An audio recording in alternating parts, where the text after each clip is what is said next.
오늘 하나님께서 우리에게 주시는 말씀은 사무엘상 20장 12절에서부터 23절 말씀입니다.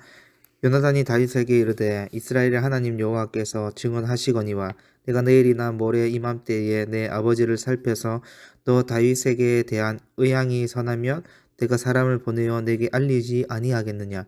그러나 만일 내 아버지께서 너를 해치려 하는데도 내가 이 일을 내게 알려주어 너를 보내어 평안히 가게 하지 아니하면 여호와께서 나 요나단에게 벌을 내리시고 또 내리시기를 원하노라. 여호와께서 내 아버지와 함께 하신 것 같이 너와 함께 하시기를 원하노니 너는 내가 사는 날 동안에 여호와의 인자하심을 내게 베풀어서 나를 죽지 않게 할 뿐 아니라 여호와께서 너 다윗의 대적들을 지면에서 다 끊어버리신 때에도 너는 내 인자함을 내 집에서 영원히 끊어버리지 말라 하고, 이에 요나단이 다윗의 집과 언약하기를 여호와께서는 다윗의 대적들을 치실지어다 하니라. 다윗에 대한 요나단의 사랑이 그를 다시 맹세하게 하였으니 이는 자기 생명을 사랑함 같이 그를 사랑함이었더라. 요나단이 다윗에게 이르되 내일은 초하루인즉 내 자리가 빈으로 내가 없음을 자세히 물으실 것이라. 너는 사흘 동안 있다가 빨리 내려가서 그 일이 있던 날에 숨어 있던 곳에 이르러 에살 바위 곁에 있으라. 내가 간역을 쏘려 함 같이 하살 셋을 그 바위 곁에 쏘고 아이를 보내어 가서 하살을 찾으라 하면 내가 짐짓 아이에게 이르기를 보라 하살이 내 이쪽에 있으니 가져오라 하거든 너는 돌아올지니 여호와께서 살아계심을 두고 맹세하노니 내가 평안 무사할 것이요 만일 아이에게 이르기를 보라 하살이 내 앞쪽에 있다 하거든 내 길을 가라 여호와께서 너를 보내셨음이니라. 너와 내가 말한 일에 대하여는 여호와께서 너와 나 사이에 영원토록 계시느니라 하니라. 아멘. 여러분, 자신의 계획을 신뢰하고 자신의 이익과 만족에 헌신하는 삶과 하나님의 계획과 섭리를 믿고 순종하는 삶의 결과가 처음에는 그 구분이 뚜렷하게 잘 드러나지 않지만 나중에는 그 결과가 뚜렷하게 드러납니다. 아니, 오히려 눈에 보이는 자신의 계획이 더 뚜렷한 만족의 성과와 이익을 본인에게 줄 수 있지만 하나님께서 최종 판단하시는 결말은 전혀 다를 수 있습니다. 오늘 본문은 요나단이 다윗에게 보이는 반응을 통해 그가 얼마나 하나님을 신뢰했고 하나님의 뜻에 순종하고자 했는지를 알 수 있습니다. 함께 본문을 통해 하나님이 주시는 은혜를 나누기를 원합니다. 여러분, 어제 다윗과 요나단은 하나님 앞에서 맺은 약속의 근거에서 서로의 믿음을 확인했습니다. 그래서 이를 실행하기 위해 남이 엿듣는 상황은 피하고자 아무도 보지 않는 들로 그 둘이 나아갔는데요. 그리고 다윗과 요나단은 서로를 향한 책임과 우정을 다시 한번 확인하게 됩니다. 그런데 여러분, 요나단의 고백을 보면 그가 얼마나 하나님을 믿고 의지했는지를 알 수 있습니다. 사무엘상 20장 12절과 13절 말씀입니다. 요나단이 다윗에게 이르되 이스라엘의 하나님 여호와께서 증언하시거니와 내가 내일이나 모레 이맘때에 내 아버지를 살펴서 너 다윗에게 대한 의향이 선하면 내가 사람을 보내어 내게 알리지 않겠느냐. 그러나 만일 내 아버지께서 너를 해치려 하는데도 내가 이 일을 내게 알려주어 너를 보내어 평안히 가게 하지 아니하면 여호와께서 나 요나단에게 벌을 내리시고 또 내리시기를 원하노라. 여호와께서 내 아버지와 함께 하신 것 같이 너와 함께 하시기를 원하노니. 아멘. 여러분, 먼저 요나단은 다윗에게 하는 맹세가 하나님이 증언이심을 분명히 나타내고 있습니다. 이러한 요나단의 고백은 하나님이 증언되심을 두 번이나 더 반복해서 보여줍니다. 또한 요나단의 맹세에 대한 책임감은 어떻습니까? 여러분, 요나단은 만일 사울 왕이 다윗을 죽이려고 하는 것을 알았음에도 알려주지 않는다면 하나님께서 자신에게 벌을 내리실 것을 원한다고 고백하고 있어요. 여러분, 우리가 하나님의 진노와 심판을 기억한다며 요나단의 저 고백은 다윗에게 반드시 자신의 책임을 다하겠다는 결단이 담겨져 있는 것입니다. 또한 하나님께서 다윗과 함께 하시기를 원한다고 고백하고 있습니다. 이러한 요나단의 고백은 하나님의 계획과 섭리가 다윗을 차기 왕으로 세웠음을 믿고 고백하는 내용입니다. 이 사실을 뒷받침할 수 있는 구절이 14절과 15절 말씀에 잘 나타나 있습니다. 사무엘상 20장 14절과 15절 말씀입니다. 너는 내가 사는 날 동안에 여호와의 인자하심을 내게 베풀어서 나를 죽지 않게 할 뿐 아니라 여호와께서 너 다윗의 대적들을 지면에서 다 끊어버리신 때에도 너는 내 인자함을 내 집에서 영원히 끊어버리지 말라 하고. 아멘. 여러분, 우리가 진행되는 상황을 다시 한번 살펴보기를 원하는데, 지금 사울을 피해서 자신의 억울함을 토로하는 자가 누구입니까?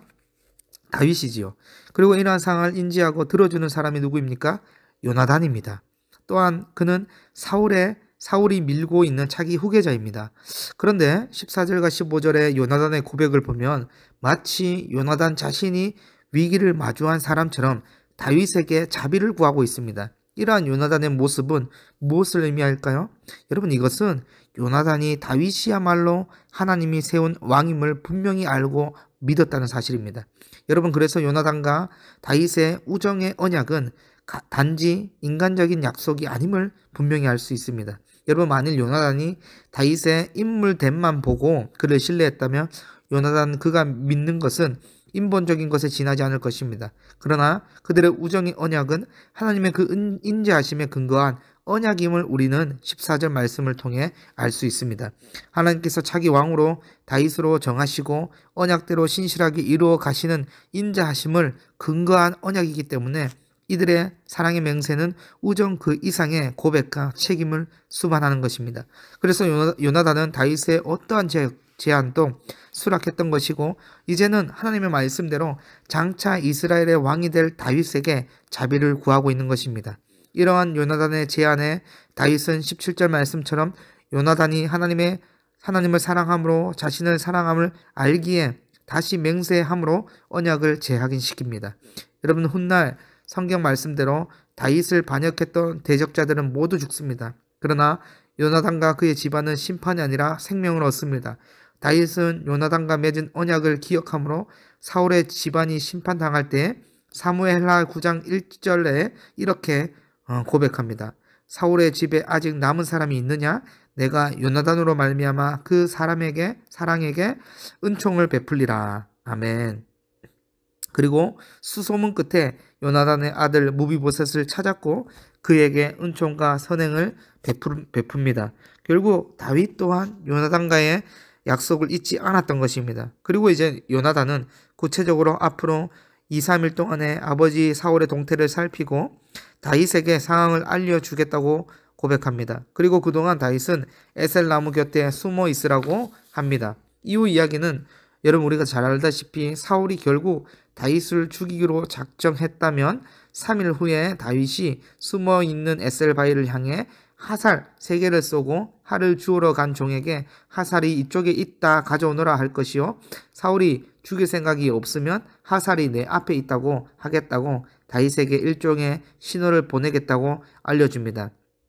여러분, 요나단은 21절과 23절 이 짧은 구절에 여호와의 이름을 3차례 반복해서 언급하고 있습니다. 여러분, 결국 요나단의 고백은 이 일이 하나님이 증인이 되실 것과 자신은 이 사실을 믿음으로 진실하게 행할 것을 맹세하고 있는 것입니다. 여러분, 생각해보면 요나단의 이러한 결정은 쉽지 않는 결정일 것입니다. 요나단의 이러한 결정은 당장 그에게 돌아오는 보상이 전혀 없기 때문입니다. 이후 요나단은 다윗을 보지 못합니다. 다윗은 그 길로 사울을 피해서 자신의 길로 갔지만 요나단은 남은 생애를 블레셋과 전쟁을 하거나 사울 왕과 궁전에서 시간을 보내게 될 것입니다. 요나단을 마주하는 당장의 상황은 반다윗 정서가 퍼져 있는 환경과 조건일 것입니다. 그럼에도 요나단은 하나님의 섭리와 계획을 믿었고 순종하는 것을 택했습니다. 여러분, 결국 요나단은 하나님의 섭리에 순종함으로 그의 집안이 하나님의 인자하심을 경험하게 되었습니다. 그러나 만약에 요나단이 차기 왕권 경쟁자인 다윗을 반역죄로 체포하여 그의 아버지 사울에게 넘겨주는 선택을 했더라면 당장은 자신에게 더 좋은 상황, 더 좋은 위치를 확보할 수 있을 것입니다. 그런데 이러한 선택은 하나님의 계획과 섭리가 아닙니다. 우리는 신앙생활을 하면서 분명히 하나님이 좋아하시는 일과 상황을 인지할 때가 있습니다. 그런데 신앙적인 면에서 좋은 결정을 하면 내게 주어지는 만족과 유익보다는 시간이나 물질이나 어떠한 손해가 더 있는 상황들이 판단되는 것입니다. 이때 우리는 어떠한 결정을 하느냐가 우리의 신앙을 적나라하게 보여준다는 사실을 기억해야 할 것입니다. 오늘 우리는 요나단의 행동 속에서 인간의 명예와 권력에 연연하지 않고 하나님의 계획과 섭리에 전적으로 순응하는 신앙의 자세를 보게 되었습니다. 이러한 선택으로 요나단이 당장의 현실에 마주하는 상황이 힘들고 어려웠겠지만 그가 하나님에 대한 겸손한 순종은 결국 사울의 집안의 몰락에도 불구하고 그의 가족과 후손들은 구원을 얻었습니다. 오늘 본문의 말씀처럼 훗날 요나단의 집안은 하나님 인자하심 안에 거하게 됩니다. 이처럼 하나님의 섭리에 대한 믿음의 순종은 우리에게 패배가 아니라 진정한 승리를 안겨줄 것입니다. 우리가 기억하기 원하는 것은 하나님의 자비와 인자하심 안에 거할 수 있는 요소는 바로 하나님에 대한 믿음과 순종이라는 사실입니다. 그러므로 오늘 또 하나님의 계획하심과 섭리를 믿고 순종함으로써 하나님의 자비와 인자하심 안에 거하는 우리 모든 비전교회 성도분들 되기를 간절히 소망합니다. 하나님 아버지 감사합니다. 하나님께서 우리를 붙잡아 주시고 날마다 그 자비와 인자하심 안에 우리를 날마다 품어주셔서 이제는 하나님께 날마다 순종하게 도와주시고 하나님의 계획과 섭리를 믿음으로 행진하는 우리 모두가 될 수 있도록 축복하여 주시옵소서. 감사드리며 우리 주 예수 그리스도의 이름으로 기도드립니다. 아멘.